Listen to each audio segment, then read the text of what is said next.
Bismillahirrahmanirrahim. Assalamualaikum warahmatullahi wabarakatuh.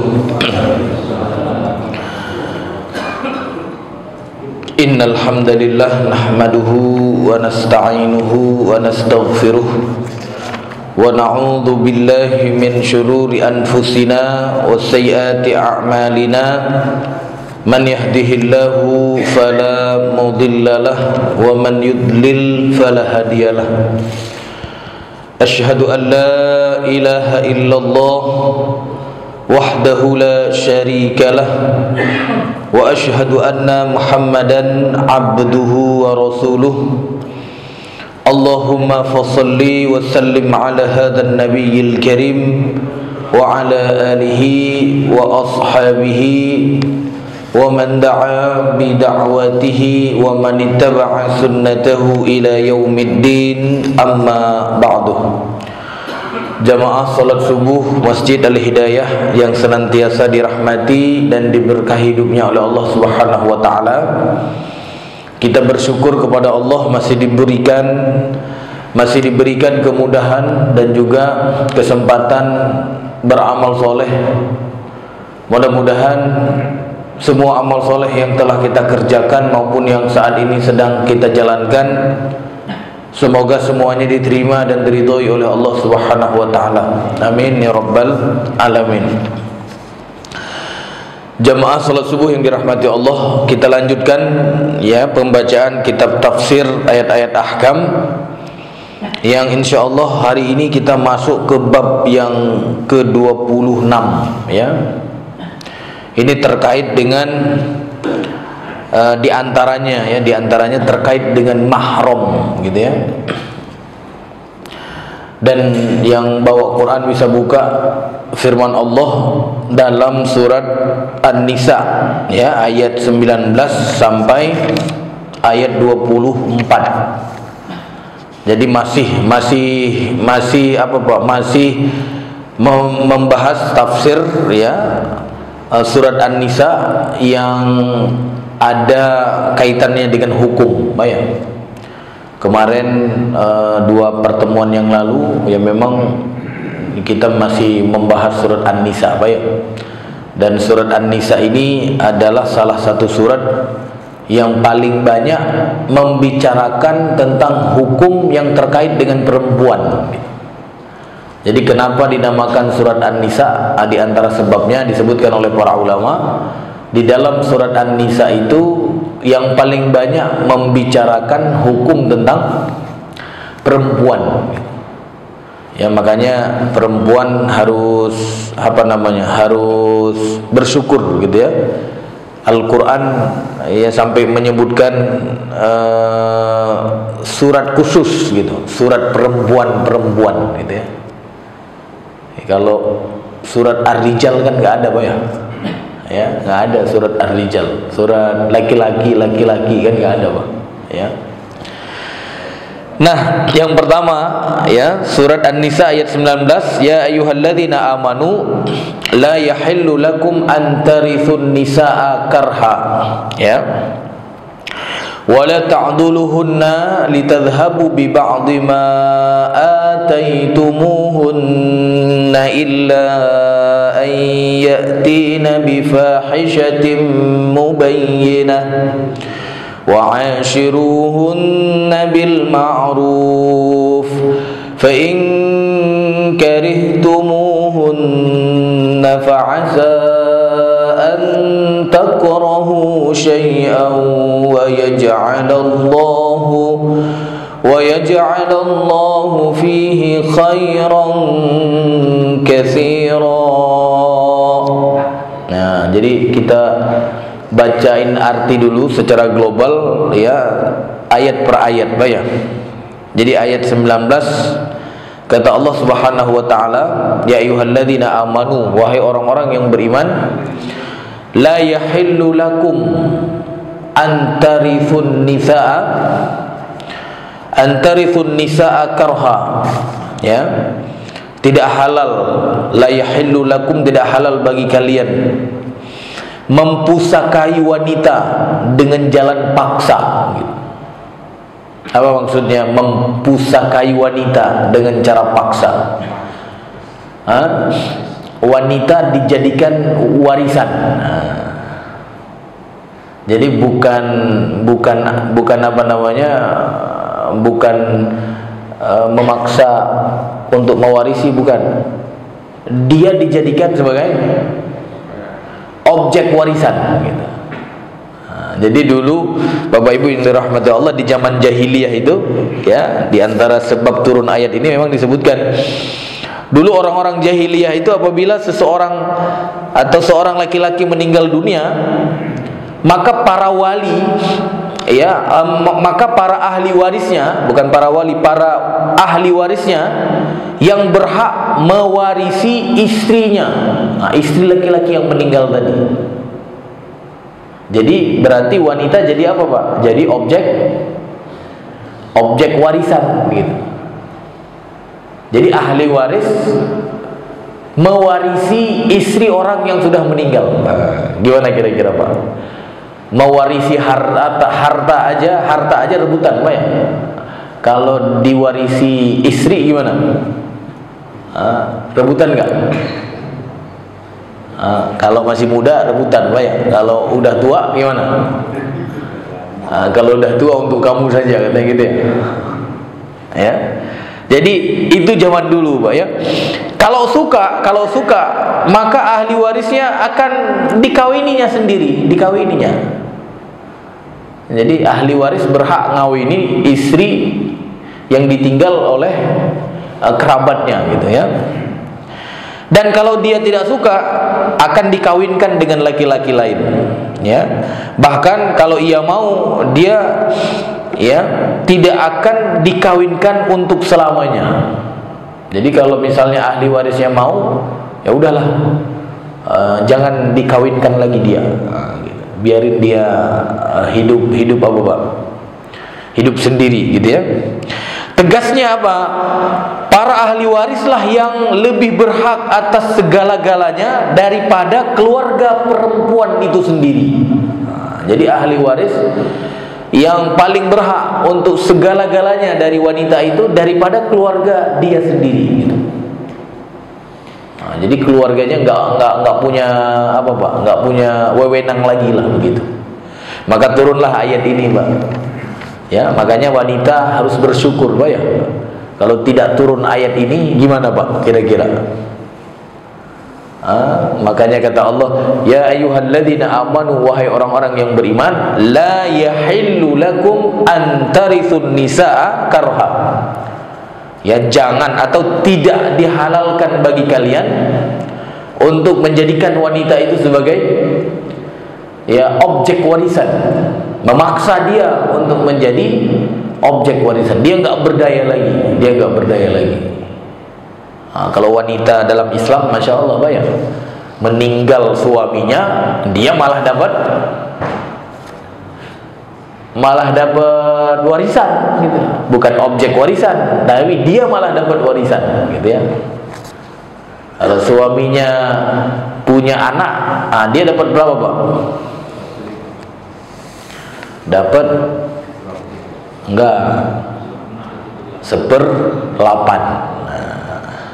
Ya, kalau suaminya enggak punya anak, lebih enak lagi, dapatnya 1/4. Gitu. Ya. Makanya ibu-ibu lihatlah duda-duda yang enggak punya anak gitu. Kaya dia, menikahlah dengan dia. Kalau dia meninggal nanti dapat berapa, Pak? 1/4 harta gitu kan. Ya. Lebih enak lagi laki-laki, Pak ya. Kalau laki-laki nikah dengan seorang wanita, meninggal wanitanya kaya gitu kan, nggak punya anak, Pak. Meninggal pula, dapat berapa, Pak? Kalau dia nggak punya anak, miliarder dia. Ya mungkin mantan menteri apa gitu kan, banyak duit, Pak ya. Ya, nikahi dia, Pak. Kalau dia punya anak, bapak dapat 1/4 gitu nanti. Tapi kalau dia nggak punya anak, bapak langsung dapat setengah. Masya Allah. Ya, makanya Pak, janda-janda yang kaya jangan dibiarin, Pak ya. Tangan, bukan karena kaya, Pak ya. Pokoknya jangan dibiarin orang-orang atau wanita-wanita ya hidup sendiri, Pak ya. Karena dia harus dijaga, Pak, harus dijaga. Dan sesama perempuan juga harus saling menjaga. Jangan sampai dia senang ada saudari ya sesama perempuannya ya tidak merasakan hidup ya seperti ya perempuan lain yang punya suami. Bayangkan kalau ada seorang yang nggak punya suami, dia nggak merasakan bagaimana apa yang dirasakan oleh wanita yang bersuami. Mungkin dia nggak merasakan nanti dia punya anak gitu. Kan itu tersiksa kan? Makanya yang paling harus Yang paling harus empati atau bersimpati gitu ya. Yang paling harus bersimpati itu wanita itu sendiri gitu. Kalau ada saudarinya yang nggak punya suami, kalau bisa Kalau bisa gimana, Pak? Cariin suaminya gitu. Udah dicari-cari nggak ada, ya udah kita bagi aja deh, satu suami berdua, gimana? Bisa nggak? Kalau ada yang begitu kayaknya keren banget, tiba-tiba istri bapak bilang, itu teman saya sudah lama nggak punya suami, kasihan dia, kemana-mana sendiri. Udahlah, bapak lamar aja deh. Gimana kira-kira Pak? Bapak langsung lamar apa tidak, Pak?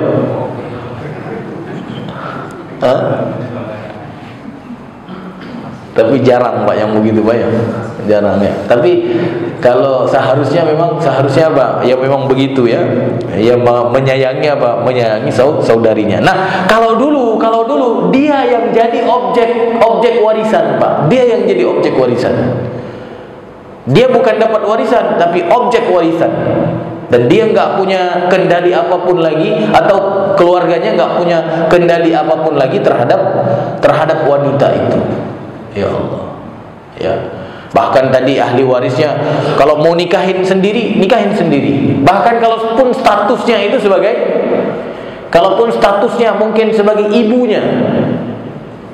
Ya makanya nanti ada ayat selanjutnya, nggak boleh nikahi istri atau orang-orang atau perempuan-perempuan yang sudah dinikahi oleh bapak kita gitu. Kalau dulu di zaman jahiliyah boleh, Pak, boleh. Ahli waris boleh nikahi ibu-ibunya gitu. Gimana kira-kira kondisi zaman jahiliyah, Pak, sebelum mendapatkan syariat Islam? Mungkin seperti ayam-ayam di kandang kita kali, Pak ya. Kan ada ayam atau yang melihara kambing gitu, Pak ya. Mamaknya juga dia Pak? Ya, kalau anaknya sudah besar, mamanya juga digauli kan? Ya. Makanya subhanallah, Pak. Jadi syariat Islam itu ya dia tidak mengatur ibadah saja. Ini yang harus diketahui oleh orang muslim. Jadi yang namanya Islam itu syariat yang mengatur ya sistem kehidupan gitu, sistem kehidupan. Makanya salah sekali kalau ada orang mengatakan Islam itu cuma urusan sholat, urusan zakat gitu kan. Dia ngatur sistem kehidupan, Pak. Ya Allah. Makanya seorang muslim ya kalau dia tidak mengenal Islam dengan sebenarnya, dia akan menjadi duri mungkin ya, Pak ya. Menjadi pelemah gitu, pelemah kaum muslimin itu sendiri. Ya. Padahal Islam itu adalah sebuah sistem gitu. Sampai wanita itu diperhatikan hak-haknya, diperhatikan semua yang menjadi yang harus dia dapatkan atau hak tadi ya. Nah, kemudian apa? Kata Allah Subhanahu wa taala, "Wala ta'dhuluhunna litadhhabu bi ba'dhi ma ataitumuhunna illa ayatina bi fahishatin mubayyinah." Nah, wala ta'dhuluhunna apa maksudnya? Ya, jangan memperberatlah atau jangan menyusahkan. Wala ta'dhuluhunna litadhhabu bi ba'dhi ma. Jangan menyusahkan, jangan memberatkan mereka. Kalau mereka ingin mengambil sebagian apa yang telah kamu berikan kepada mereka, ya, kecuali dia melakukan perbuatan yang keji gitu. Apa maksudnya, Pak? Ya, apa maksudnya? Misalnya kita menceraikan dia, gitu kan? Ya, atau tadi dia ditinggal mati oleh suaminya, maka ahli warisnya nggak boleh menahan apa yang telah diberikan oleh suami kepada dia, gitu. Di antaranya apa? Mahar. Atau kalau kita yang menceraikan dia dan kita sudah berhubungan dengan dia, maka kita tidak boleh mengambil lagi apa yang kita pernah beri dulu, Pak. Ya, termasuk di antaranya mahar. Apalagi maharnya kalau yang kasihnya dulu banyak gitu, Pak ya. Banyak. Sampai berapa misalnya? 50 gram emas misalnya.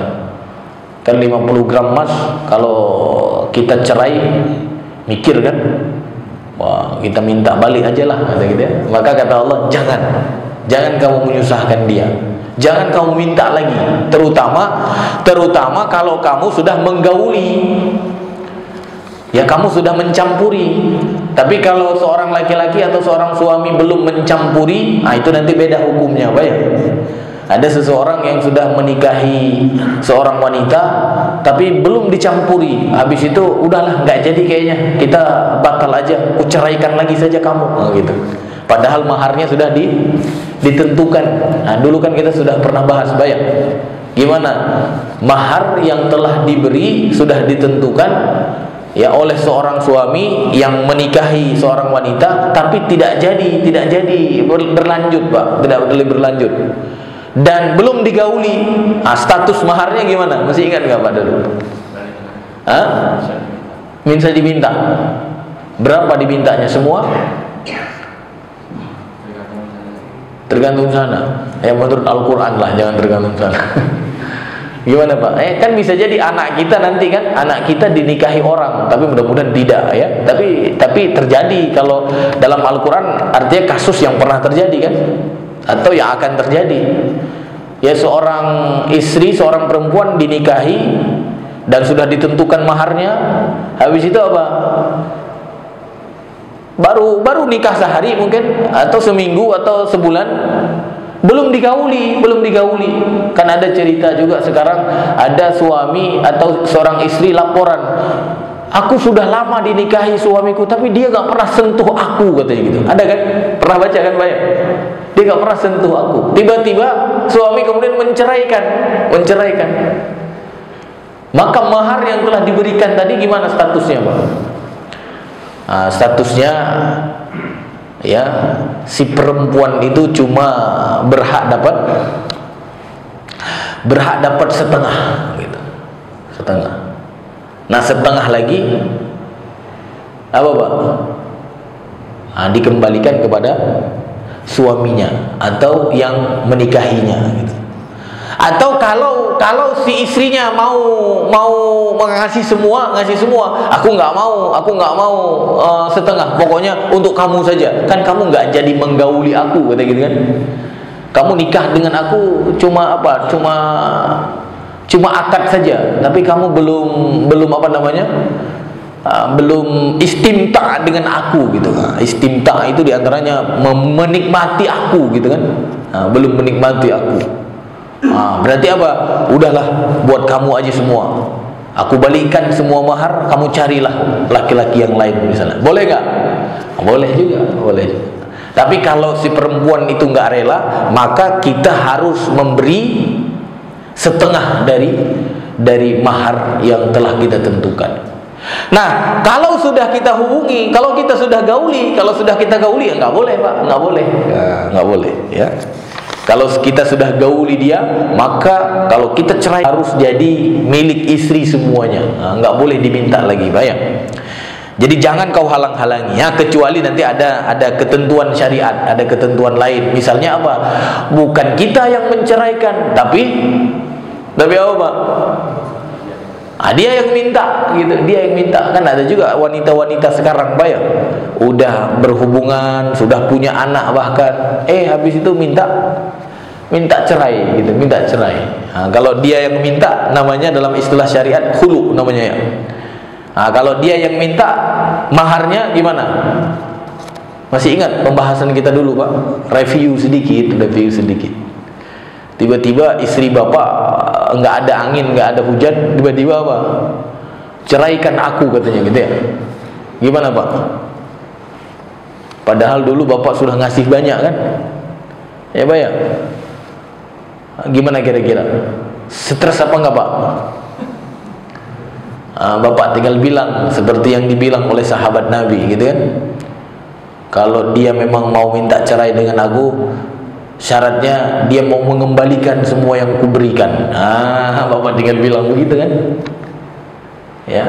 Tapi sahabiah dulu, sahabat Nabi dari kalangan perempuan dulu, ketika ada kasus seperti itu, pas dibilang oleh Rasulullah, dia mau menceraikanmu dengan syarat apa? Yang dia telah beri, kamu kembalikan. Perempuan zaman dulu keren juga Pak. Ya, bukan saja ku kembalikan yang dia sudah beri, ku tambah katanya, ku tambah kata dia. Artinya apa? Aku tambah dari nominal yang telah dia beri.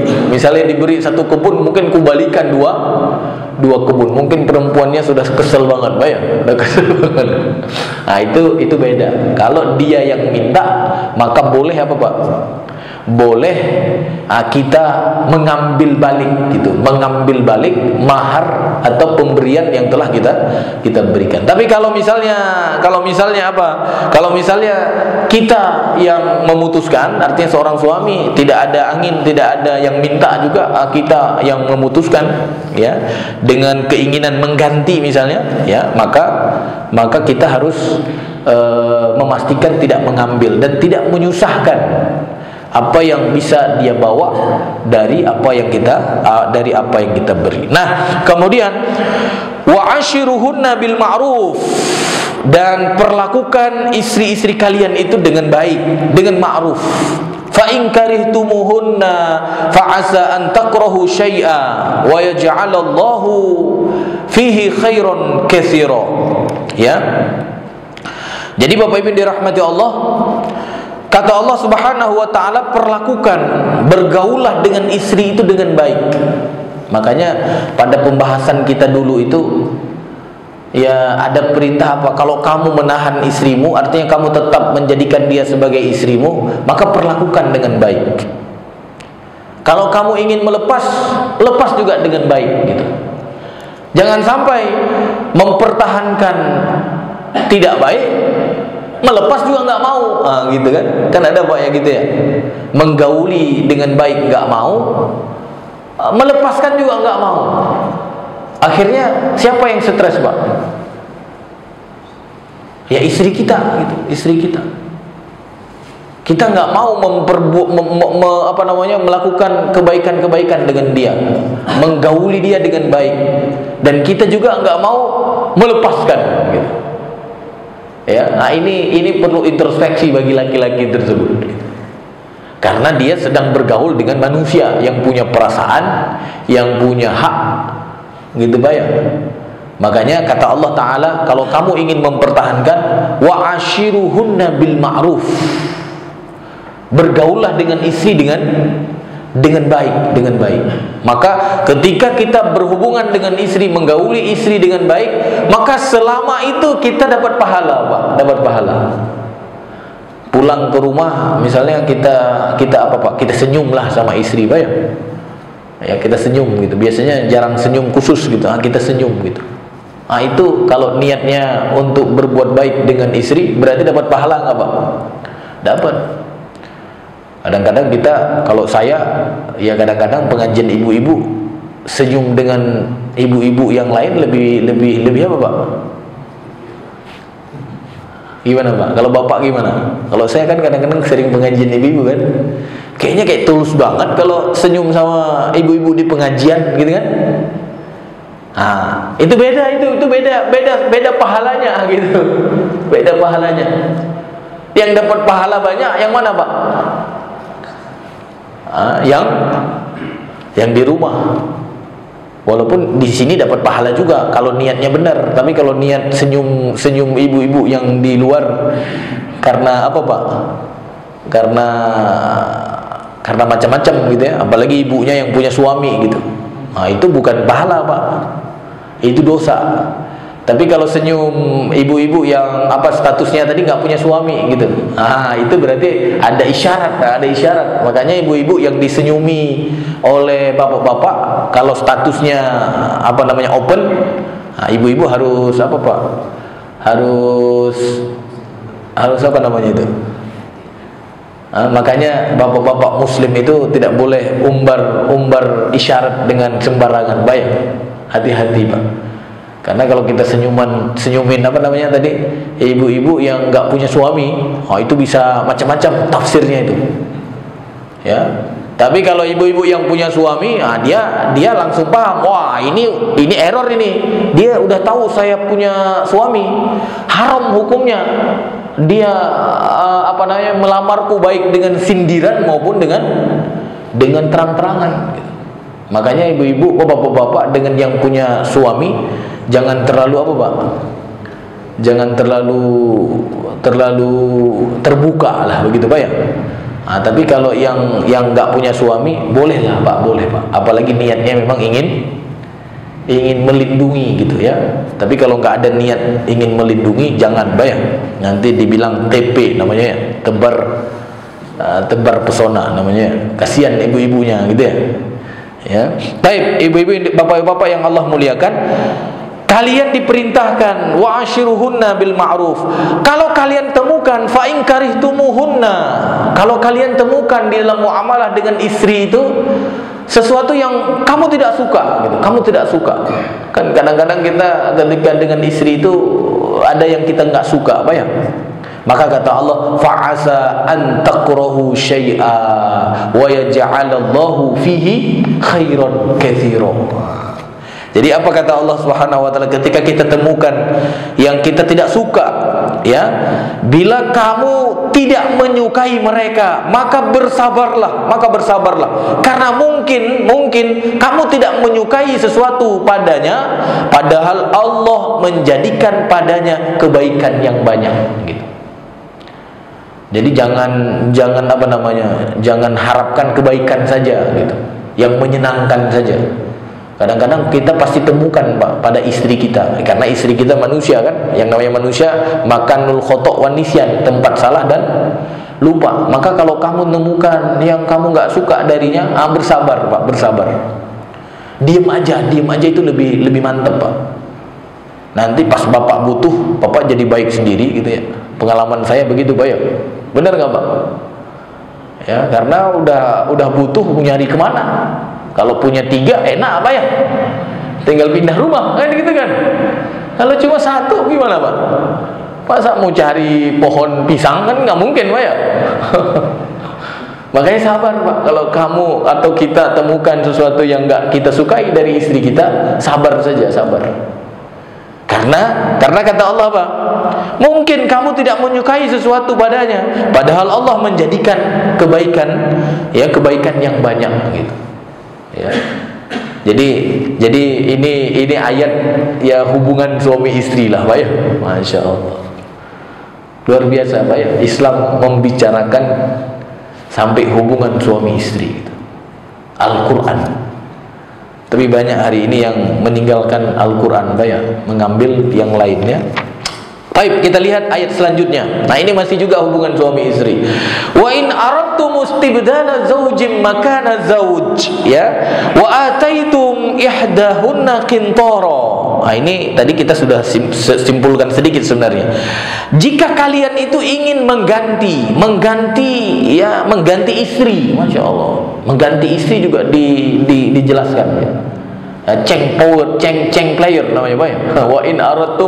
Wa in aradtum istibdala zaujim makana zauj. Kalau kamu ingin ganti ya posisi istri, ingin ganti dengan yang lain, ada nggak Pak yang mau ganti? Tapi dibicarakan oleh Allah. Kalau kalian ingin ganti ya posisi istri dengan istri yang lain, wa ataitum ihdahunna qintara, dan kalian telah beri mahar kepada mereka. Sudah beri. Fala ta'khudhu minhu. Diulang lagi. Kalau tadi di ayat sebelumnya jangan memberatkan untuk mereka ambil, kalau ini jangan ambil kata Allah. Fala ta'khudhu minhu. Ya, mahar yang telah kamu berikan jangan kau ambil. Ata'khudunahu buhtanau wa ithmam mubina. Ya.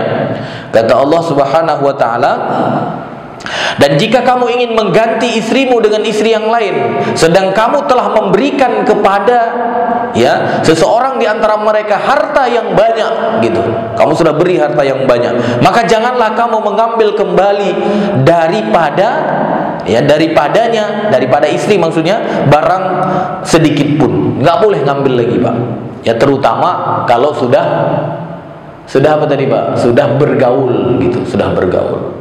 Kalau yang belum bergaul tadi, maksudnya belum jima tadi, itu beda kan tadi kan, ya. Atau ya dia yang minta cerai gitu, itu beda juga gitu. Nah, ini kalau kamu yang ingin ganti, wa in aradtum istibdala zauj, jadi makana zauj. Jadi kalau kamu atau kalian para laki-laki yang ingin mengganti, maka jangan ambil. Ya. Walaupun diputuskan oleh pengadilan bagi dua, Bapak jangan ambil aja, udah untuk dia sajalah, gitu ya. Karena pengadilan sekarang kadang-kadang ya sesuai dengan keinginan manusia saja kan. Ada juga yang minta cerai istri, harta suami diperorotin juga gitu. Padahal seharusnya apa? Kalau dia yang minta cerai, harta siapa yang harusnya diberikan kepada suami, Pak? Harusnya harta mahar yang telah dimiliki oleh istri. Tapi kadang-kadang sekarang pengadilannya kalau ada cerai, kita lihat yang minta cerai istri, habis itu harta suami juga diminta. Nah, ini kan aneh, Pak. Aneh gitu. Benar kan? Ya, hartanya jadi bagi dua misalnya gitu. Padahal harusnya apa? Istrinya yang harus mengembalikan maharnya khususnya kalau dia yang minta cerai gitu ya. Tapi sekarang ya itulah, kadang-kadang hukum sesuai dengan keinginan manusia, Pak ya. Karena kalau tidak begitu nanti perempuan pada demo kali, Pak ya. Ya kayak itu yang kemarin itu ada murid yang ditempeleng itu. Akhirnya semua murid pada demo, pada mogok belajar gitu. Akhirnya semuanya pada takut sama muridnya. Ya, benar nggak? Ya, kalau dulu mungkin kalau ada murid yang ditempeleng, kita bilang orang tua gimana? Kalau saya dulu pulang-pulang laporin macam-macam sekolah, kayaknya sayanya yang tambahin. Nggak tahu kalau bapak-bapak gitu. Ya, kasihan juga guru ya. Guru kadang-kadang ada guru yang memang tujuannya mendidik gitu kan. Kecuali yang nggak ada angin, nggak ada hujan, tiba-tiba anak kita disiksa. Nah, itu mungkin oke, Pak ya. Tapi kalau sebabnya sudah jelas pelanggaran gitu kan, dan ditempeleng tidak sampai berdarah-darah lah gitu kan. Apalagi kalau yang di pesantren, Pak. Oh, pesantren lebih parah lagi, Pak. Ada pelanggaran itu, dulu saya di pesantren ingat, bisa merah-merahnya berapa itu di ini ya, di kaki misalnya, pakai rotan gitu, Pak ya. Ya, tapi nggak tahu kalau pesantren sekarang ya. tapi penting ya, dalam mendidik itu penting juga, pukulan itu penting. Jadi pukulan itu tidak selamanya apa, Pak? Tidak selamanya pelanggaran di dalam syariat. Bahkan kita ketika mendidik anak pun, kalau anak kita umur 10 tahun nggak mau sholat, disuruh apa, Pak? Disuruh pukul. Termasuk nanti pembahasan kita setelahnya. Kalau istri, bahkan istri, tapi nanti jangan ditelan mentah-mentah dulu, nanti kita bahas. Istri durhaka, ada juga syariat apa, Pak? Ada nggak syariat memukul, ada nggak? Jadi pukulan itu sebenarnya bukan sesuatu yang apa namanya, cuma tadi tujuannya apa gitu ya. Makanya jangan ikutlah, jangan terlalu terpengaruh dengan apa namanya, dengan dunia yang sesuai dengan keinginan manusia, Pak ya. Kita harus ikut dunia yang sesuai dengan keinginan Allah Ta'ala, ya. Jadi intinya apa? Kalau kamu ingin mengganti ya istri dengan istri yang lain, dan kamu sudah memberi harta kepada mereka dengan harta yang banyak, jangan ngambil sedikit pun, ya. Jangan ambil barang sedikit pun. Disebutkan oleh Allah, apakah kamu akan mengambilnya kembali dengan jalan tuduhan yang dusta dan dengan menanggung dosa yang nyata, ya. Jadi nggak boleh ngambil. Habis itu di ayat selanjutnya kata Allah apa? Di ayat 21, wa kaifa ta'khudunahu wa qad afdha ba'dukum ila ba'd, ya, wa akhadna minkum mitsaqan ghalidha. Jadi kata Allah Subhanahu wa taala, bagaimana kamu ambil? Kaifa ta'khudunahu wa qad afdha ba'dukum ila ba'd. Gimana kamu tega ngambil padahal kamu sudah apa kata Allah? Sudah mencampuri istrimu, gitu. Ya, kamu sudah saling menikmati, ya. Apalagi tadi yang sudah berhubungan, bayang. Ya, kadang-kadang kita pas lagi berhubungan lupa semuanya. Begitu selesai berhubungan jadi ingat lagi kesalahannya, ya, gitu kan. Ya. Bagaimana kamu ambil padahal kamu sudah, kata Allah, waqad afdha ba'dukum ila ba'd. Kamu sudah, gitulah, gitu kata Allah Ta'ala. Menarik juga bahasa Allah di sini, Pak. Menarik juga, Pak. Ya, kalau bahasa kita padahal kamu sudah bergaul, gitu. Ya, tapi Allah tidak menggunakan bahasa yang sorih di sini, ya, yang sorih. Tapi bahasanya agak dihaluskan.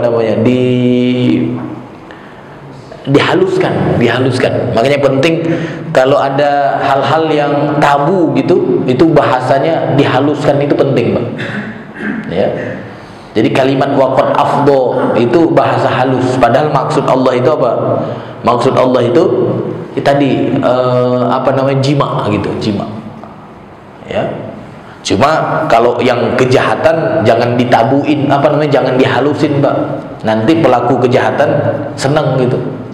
Kayak misalkan az-zani waz-zaniyatu, apa artinya itu? Pezina, laki-laki dan pezina perempuan. Nah, Allah tidak tabui, Allah tidak haluskan. Yang namanya pezina langsung disebutkan pezina gitu. Az-zani waz-zaniyatu. Kalau di Indonesia pezina malah dihalusin, bayang. Bener gak? Pezina di Indonesia jadi bagaimana bahasanya? Katanya pekerja, pekerja apa, PSK, pekerja seks komersial, katanya. Gimana? Jadi kayaknya dia biasa aja, ya. Mau kemana kamu? Mau bekerja. Apa kerjaan? PSK, katanya. Biasa aja, bayar. Tapi kalau dia bilang mau kemana kamu? Mau berzina. Di mana? Ya kan aku pelacur misalnya. Gimana? Dia jadi ini, bayar. Jadi apa? Jadi malu gitu. Atau dia tidak bangga. Makanya kalau untuk kejahatan Allah tidak haluskan gitu, tidak haluskan. Tapi kalau sesuatu yang ya hukumnya boleh gitu, tapi kalau didengar oleh orang, apalagi anak-anak gitu kan, ini agak itu dihaluskan oleh Allah. Makanya kata Allah, wa kaifa ta'khudunahu wa qad afdha ba'dukum ila ba'd. Bagaimana kamu mengambil apa yang telah kamu beri padahal kamu telah berhubungan gitu, telah berhubungan. Ya. Wa akhadna minkum mitsaqan ghalidha, dan kamu sudah mengambil dengannya, dengan istri-istrimu, perjanjian yang kuat, mitsaqan ghalidha, ikatan yang kuat gitu. Ya, walaupun nanti para ulama menyebutkan apa yang dimaksud dengan mitsaqan ghalidha. Itu ada perbedaan sedikit, ya. Kata sebagian para ulama, maksud dari mitsaqan ghalidha itu yang artinya adalah perjanjian yang kuat, ya. Menurut sebagian ulama, diantaranya Ad-Dahhak dan juga Qatadah, maksudnya itu adalah perjanjian kuat yang artinya perjanjian untuk menggauli istri dengan baik. Ya, menggauli istri dengan baik. Ada juga yang lain, maksud mitsaqan ghalidha ialah akad nikah itu sendiri, akad nikah gitu. Jadi ada yang mengartikan mitsaqan ghalidha itu dengan makna perjanjian, ya, menggauli istri gitu. Ada juga yang mengartikan mitsaqan ghalidha itu akad nikah gitu. Memang nanti dari dua perbedaan ini akan ada konsekuensi hukum nanti. Ada konsekuensi hukum dari makna mitsaqan ghalidha. Bagi yang mengatakan itu adalah perjanjian pergaulan, nah bagi yang mengatakan itu perjanjian pergaulan, maka nanti akan ada konsekuensinya. Nanti kita sebutkan. Dan bagi yang mengatakan mitsaqan ghalidha itu adalah akad nikah, nah, begitu juga ada. Nah, di antara yang mengatakan perjanjian yang kuat itu adalah akad nikah, nah, itu Imam Syafi'i. Nah, konsekuensinya nanti ada apa? Makanya kadang-kadang nanti dalam beberapa case para ulama berbeda pendapat nanti. Seperti misalnya ketika seseorang berzina dengan mertuanya misalnya. Atau dia berzina mungkin dengan saudari atau iparnya gitu kan. Apakah nanti hubungan dengan atau pernikahan dengan anaknya atau dengan istrinya, ya kan? Kan istrinya berarti anak mertuanya kan? Nah, ketika dia berzina dengan mertuanya, apakah nanti menjadi haram nikah dengan atau berhubungan dengan siapa namanya? Dengan anaknya? Kan banyak kejadian sekarang kan? Misalnya seorang suami malah berzina dengan mertuanya gitu, ada. Nah, bagaimana status nikah dia dengan anaknya itu?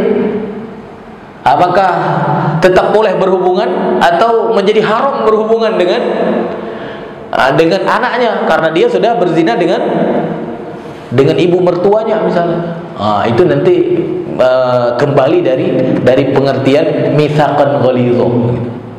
Ya. Kalau yang mengatakan itu akad nikah, mitsaqan ghalidha itu ya cuma akad nikah, berarti apa? Berarti dia nggak haram menggauli anaknya, ya, karena ya mitsaqan ghalidha akad nikah dan perbuatan haram tidak mengharamkan yang halal, karena nikah itu halal, sedangkan zina haram, perbuatan haram tidak mengharamkan yang halal. Tapi nanti ada yang mengatakan kalau itu artinya adalah perjanjian pergaulan, nah itu bisa jadi beda nanti hukumnya. Maka sebagian ulama mengatakan kalau dia sudah berzina dengan mertuanya, maka menjadi haram berhubungan dengan anaknya. Paham ya? Makanya nanti dari makna mitsaqan ghalidha itu ada konsekuensi hukum. Tapi secara umum ya wa akhazna apa namanya? Kata Allah Subhanahu wa taala, wa akhazna minkum mitsaqan ghalidha, dan kalian sudah mengambil perjanjian yang kuat ya dengan istri. Maksudnya yang pertama kata sebagian para ulama ya perjanjian menggauli istri, yang kedua perjanjian akad nikah. Nanti kita lihat konsekuensi hukum yang lebih dalam insyaallah ya. Baik. Nah, kemudian apa kata Allah di ayat selanjutnya, ayat 22, wala tankihu ma nakaha abaukum minan nisa illa ma qad salaf innahu kana fahisyatan wa maqtan wa sa'a sabila. Janganlah kalian ya orang-orang yang beriman menikahi apa-apa yang telah dinikahi oleh bapak-bapak kalian. Ya, jangan menikah. Sedangkan zaman jahiliyah tadi ada enggak yang menikahi yang telah dinikahi oleh bapak-bapaknya? Ada, bahkan dijadikan sebagai objek warisan tadi. Ada. Bahkan itu terjadi juga di dalam kehidupan Rasulullah SAW. Jadi ketika Rasulullah SAW berdakwah, ada kejadian seperti itu. Bukan zaman jahiliyah sebelum dakwah Nabi. Ketika Nabi SAW sedang berdakwah, ada juga case seperti itu atau kasus seperti itu. Ya, disebutkan di sini ada seorang sahabiah datang kepada Rasulullah SAW. Ya, coba kita lihat di sini kisahnya apa ya, bisa biar menambah wawasan kita apa ya. Jadi dulu Dulu itu ada di sini disebutkan Abu Qais bin Al-Aslat namanya, ya. Abu Qais bin Al-Aslat meninggal dunia. Maka istrinya Abu Qais ini dipinang oleh anaknya sendiri. Dipinang oleh anaknya sendiri, Pak. Nah, itu di zaman siapa? Di zaman Rasulullah sudah mendakwahkan Islam, ya. Yaitu Qais, ya. Anaknya itu namanya Qais karena Abu Qais. Abu Qais berarti bapaknya tadi yang meninggal kan? Maka Qais kemudian apa? Melamar maknya gitu. Ya, artinya istri ayahnya gitu. Yang namanya mak itu bukan berarti mak kandung, Pak. Mak itu kan banyak, Pak, ya. Pokoknya semua istri ayah kita itu apa, Pak? Itu ibu kita, gitu kan? Itu ibu kita. Ya. Mungkin ini ibu yang keberapa kali, Pak, ya? Mungkin ibu yang keempat kali, ya. Kalau ibu yang keempat biasanya mungkin muda kali, Pak, ya. Kalau ibu yang pertama mungkin ya seumuran bapak, ya. Mungkin ini istri yang ke berapa gitu, ya. Nah, meninggal, otomatis meninggal bapaknya, istrinya kan masih muda kan. Apalagi kalau Qaisnya anak dari istri yang pertama, berarti apa? Bisa jadi sudah lebih tua anaknya kan. Ya, kan ada itu, termasuk keluarga saya ada yang apa namanya, bahkan ada cucu seumuran anak gitu, ya. Masuk di keluarga saya kebetulan kakek nenek saya itu banyak anaknya gitu. Nah, anaknya yang terakhir dari kakek saya itu lebih muda daripada abang saya. Abang saya berarti kan cucu nenek kan? Cucu nenek. Nah, itu lebih muda daripada abang saya. Artinya apa? Nenek atau apa namanya, tante berarti ya. Tante dan ponakan berarti ya. Tante lebih muda daripada ponakan gitu. Ya. Nah, kalau anak bisa juga. Kalau istri bapak kita muda dan kita sebagai anak yang pertama, mungkin dari istri yang pertama, bisa jadi apa? Kita lebih tua daripada istri bapak yang terakhir, Pak, ya. Makanya wajar, kejadian ini wajar. Jadi Qais kemudian apa?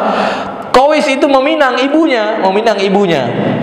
Lalu istri itu berkata, ya istri bapaknya berkata, engkau telah kuanggap sebagai anakku. Yang namanya ibu tiri biasanya kan nganggap anak sebagai anaknya kan. Maka kemudian apa? Dia juga mengatakan, engkau adalah termasuk putra terbaik dari kalangan kaummu. Tunggu dulu katanya, tunggu dulu. Karena kamu meminangku, tunggu dulu. Aku akan datang ke tempat Rasulullah SAW. Nah, ini menunjukkan apa? Menunjukkan kejadian ini di zaman dakwah Nabi Muhammad SAW. Tunggu dulu, aku akan datang ke tempat Rasulullah SAW. Untuk apa? Minta izin. Ya.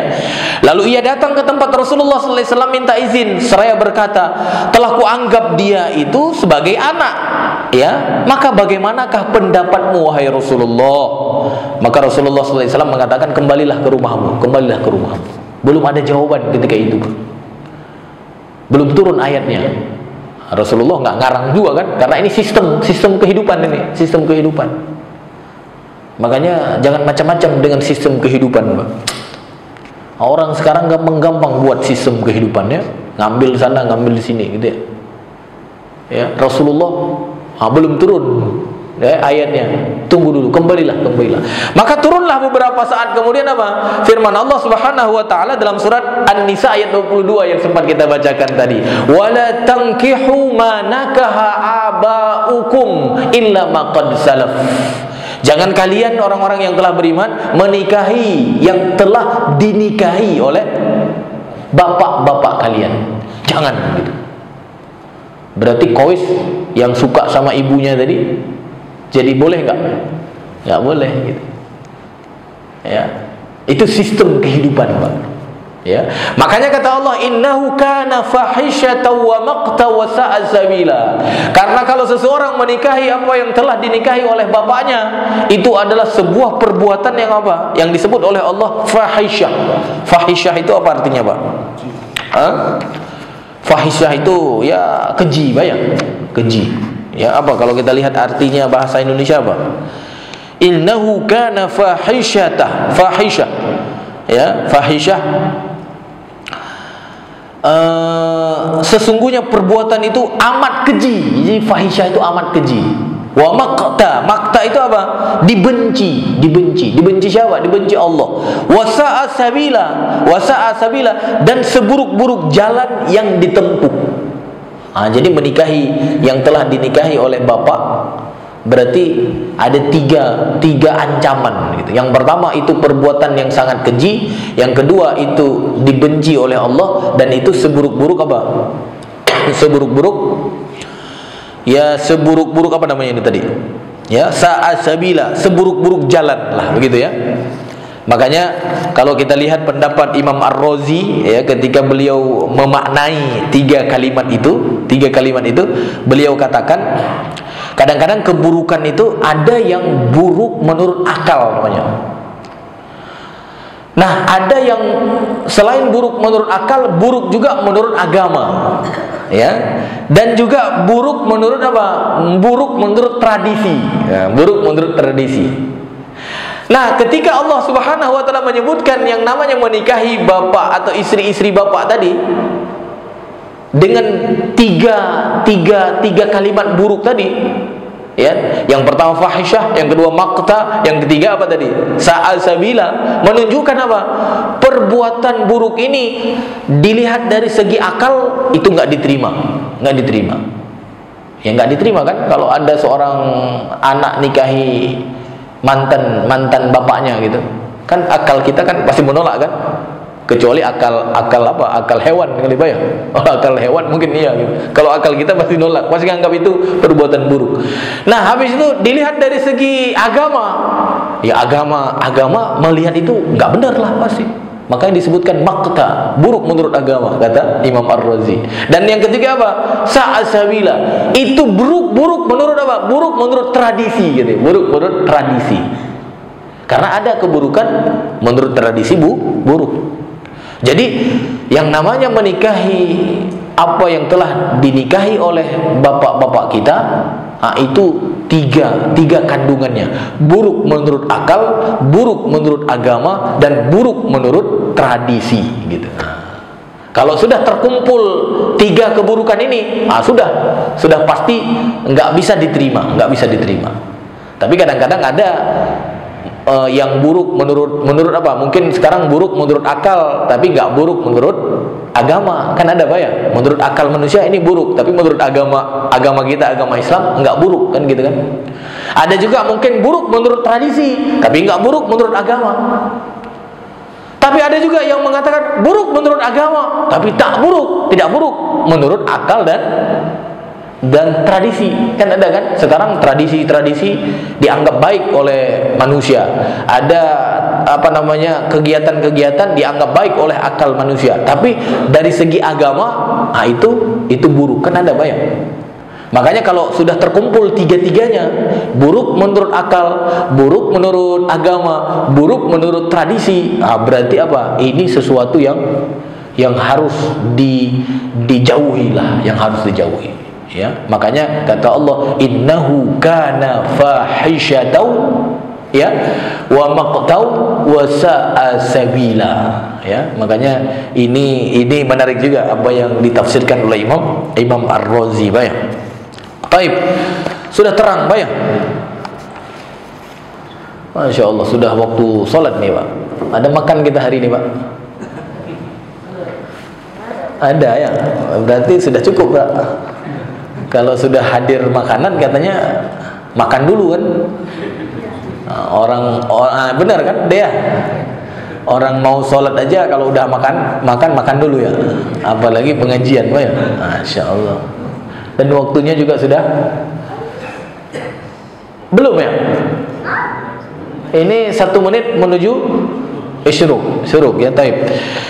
Insyaallah terkait dengan mahram secara khusus ya, pas ayat 23 dan 24 kita insyaallah nanti bahas di pertemuan yang akan datang ya. Sampai di sini ada yang bertanya nggak? Mungkin ada yang bertanya sebelum waktu syuruk 1 menit. Kalau tidak ada silahkan Pak. Bismillah. Ini kemarin empat mazhab itu status anak zina itu gimana? Alhamdulillah. Baik. Ya, anak zina itu anak bukan anak gitu ya. Ya, yang salahnya siapa? Yang berzina apa ya? Anaknya nggak bersalah ya. Cuma statusnya gimana? Status ya mungkin yang ditanya status nasab kali ya. Dibahas memang diantaranya ya di dalam mazhab Syafi'i ya dia tidak bernasab kepada ayah gitu. Tapi dia bernasab kepada ibu ya. Jadi memang nanti termasuk di dalam mazhab Syafi'i itu orang yang berzina itu boleh menikah sebelum apa? Sebelum anak itu lahir gitu. Ya, sebenarnya saya nggak setuju dalam masalah ini dengan mazhab Syafi'i. Walaupun menurut masyarakat kayaknya ini bagus ini gitu kan. Kenapa? Karena ya tidak aibnya jadi tidak terekspos kan gitu Mbak ya. Kan hamil duluan habis itu nikah kan orang nggak tahu kan. Ya, tiba-tiba anaknya lahir. Anaknya anak siapa itu? Nah, dalam mazhab Syafi'i anaknya itu tidak boleh dinasabkan kepada orang tua. Maksudnya kepada si yang punya benih gitu, yang punya benih. Nah, dia karena dia tidak dinasabkan kepada yang punya benih, berarti dia yang punya benih nggak berhak mewariskan sesuatu dari anaknya karena bukan siapa-siapa dia. Dia juga nggak berhak menjadi walinya. Kalau dia nggak boleh misalkan dia nanti kalau anak perempuan misalnya kan biasanya anak perempuan dinikahkan oleh siapa? Oleh bapaknya kan, aku nikahkan anakku, enak aja anakmu, gitu. Memang benihmu, tapi bukan nasabmu, gitu. Jadi putus Pak. Ya makanya saya lebih setuju dengan mazhab Imam Malik di sini. Kalau ada orang yang berzina, ya maka kalau dia pingin nikah, tunggu anak itu lahir, gitu. Tunggu anak itu lahir. Jadi jelas kan? Kalau anak itu sudah lahir, baru kamu boleh nikah. Kalau belum lahir, nggak boleh menikah dengan orang yang sedang mengandung, kan gitu kan? Mengandung nggak boleh. Nikah tunggu dulu, nanti anak itu lahir. Nah, kalau belum nikah tiba-tiba lahir anak, gimana kira-kira? Ketahuan nggak sama masyarakat? Ketahuan kan? Nah, kalau mazhab ini yang dipakai kira-kira di Indonesia yang sekarang banyak terjadi perzinahan. Kan terjadi perzinahan, anak-anak gampang sekarang, nggak apa-apalah hamil duluan, yang penting setelah itu nikah, kan nggak ketahuan.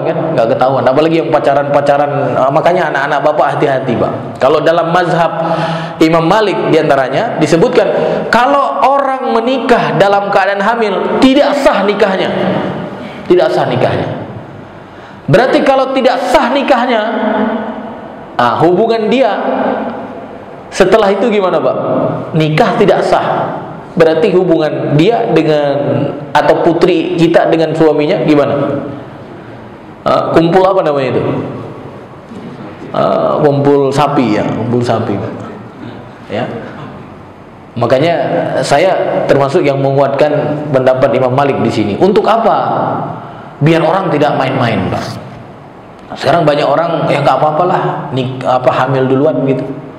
Habis itu kita nikah, mau tidak mau harus nikah kan? Biar apa? Di antaranya menutup aib gitu. Dan memang di dalam mazhab Syafi'i ya kita ini ijtihad kan? Yang namanya ijtihad itu kan ya bisa benar bisa salah. Ya, mazhab Syafi'i berijtihad, nikahnya sah. Nah, maka itulah yang dipakai di kita gitu. Nah, kita kan biasanya nyari yang paling apa Pak? Itu nyari yang paling ya nikahnya sah oleh Imam Syafi'i. Tapi konsekuensinya apa tadi? Konsekuensinya adalah mazhab Syafi'i, anaknya itu tidak dinasabkan kepada ayah atau kepada yang punya benih. Nah ini nggak dipakai kan? Nggak dipakai. Tapi yang tadi dipakai tuh, yang pertama sah nikahnya dipakai. Tapi pas untuk nasab anak nggak dipakai. Nah ini namanya orang beragama pas mau nikah, dipakai mazhab Syafi'i kan kata mazhab Syafi'i, sah nikahnya. Tapi nanti pas status anak kan kata mazhab Syafi'i, kan dia bukan anak dia kan. Pas status anak nggak pakai mazhab Syafi'i, dia tetap menjadi walinya. Ada sekarang kan yang kayak gitu. Makanya Bapak Ibu yang dirahmati Allah, kalau kita memang mau bermazhab, ya jangan jangan cari yang menguntungkan saja beragamalah karena karena melihat kebenaran. Kalaupun kita merujuk kepada mazhab-mazhab, carilah karena kebenaran gitu, bukan karena menguntungkan kita gitu, bukan karena menguntungkan kita. Carilah karena memang yang disampaikan di antara yang ini dalilnya lebih kuat misalnya, ya. Dan saya tidak menganjurkan untuk menjadi orang-orang yang taklid, taklid artinya apa? Pokoknya harus ini. Nah, itu tidak, ya. Karena apa? Kalau kita taklidnya, apalagi nanti sampai kepada taklid buta, pokoknya nggak mau tahu karena imam ini seperti ini, aku ikut. Takutnya nanti kita seperti orang yang disebutkan oleh Allah Subhanahu wa taala kepada orang-orang Yahudi dan Nasara dulu. Ada kan dalam surat surat Taubah itu ya, ayat 31 kalau tidak salah, ketika Allah berfirman, ittakhadhu ahbarahum wa ruhbanahum arbabam min dunillah. Mereka menjadikan rahib-rahib, menjadikan alim-alim mereka sebagai Tuhan. Ada kan? Benar nggak? Surat Taubah ayat 31. Coba cek Pak Heri, benar nggak? Ya, dulu mereka itu menjadikan rahib-rahib mereka, menjadikan alim-alim mereka arbabam min dunillah, sebagai tuhan-tuhan selain Allah Ta'ala. Apa maksudnya? Maksudnya tadi, apapun yang diputuskan oleh alim mereka, apapun yang diputuskan oleh rahib-rahib mereka, kalaupun itu bertentangan dengan kitab yang telah diturunkan oleh Allah atau ajaran yang telah diajarkan oleh Nabi, mereka benarkan gitu. Karena apa? Karena ada alim-alim yang mengatakan seperti itu. Maka bagi kita jangan tetap kita mengambil ilmu dari imam mazhab, tapi status imam mazhab itu sebagai alim lah, sebagai alim artinya apa? Yang memberikan pemahaman yang benar kepada kita, tapi kita tidak boleh tidak boleh sampai menjadikan mereka itu seperti yang dijadikan oleh orang-orang Yahudi dan Nasara sebelumnya. Nah, bagi kita, kalau memang dalilnya kuat, kita ikuti.